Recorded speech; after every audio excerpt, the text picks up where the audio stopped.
Well, one more problem I want to do, and it's a very difficult problem, so I want to go through it with you one time.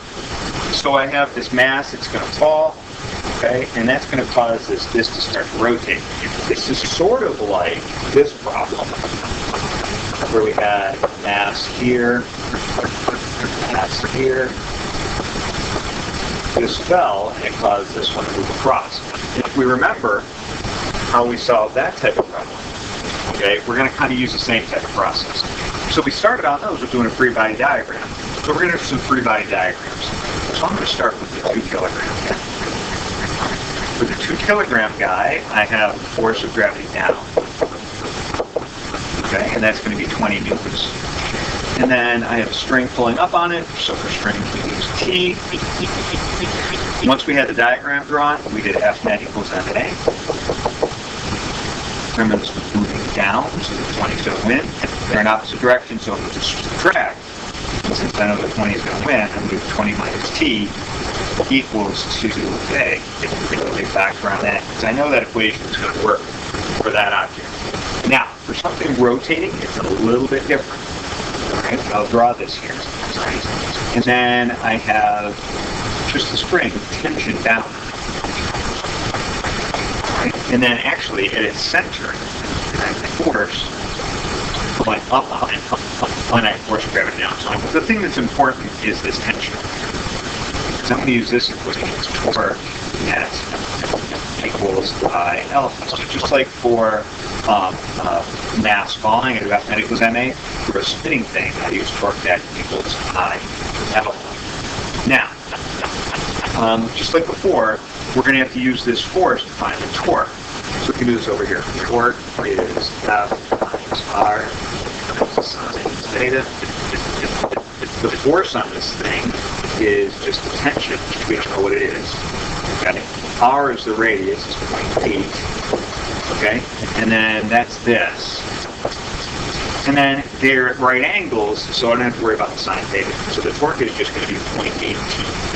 So now I have 0.8t equals, I was given as 4 times alpha. So that's a good equation too. Okay? Now,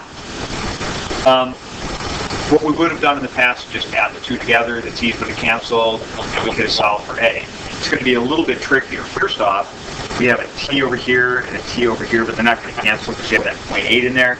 The other thing is I have in one equation an alpha and the other one an A. So how am I going to deal with that? Well, if you remember, we had this relationship from our last meeting, that the acceleration is going to equal the angular acceleration times r. So I can come up with an equation for that. It's going to be A equals alpha times r is 0.8. So then I could substitute that in for the acceleration in the F net equation. So I'm going to get 20 minus t equals 2, and then we just said A is going to be alpha times 0.8.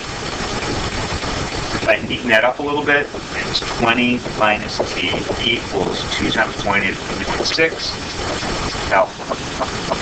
Now I have 2 equations and 2 unknowns, so I can solve this. Okay, I just have to plug into solve for one and then plug into the other one. So I might solve this one for t. So I would get t equals 4 over 0.8 times alpha. So that's going to give me t equals 5 alpha. Then I can substitute that in for t in this equation. I get 20 minus 5 alpha is 1.6 alpha. And then I have to add 5 alpha to both sides, so 20 is 6.6 alpha. So then the angular acceleration is 3.03 radians per second squared. Okay, now I have to find the acceleration. I can plug that back in over here. So way over here. The acceleration is going to be 8. So that's going to be 3.03. 8. And the acceleration is going to be 2.42. seconds squared. And if I wanted to, I can find the tension as well. We have this equation, P equals 5 alpha, right here. So if you plug that in, so T equals 5 times 3 3.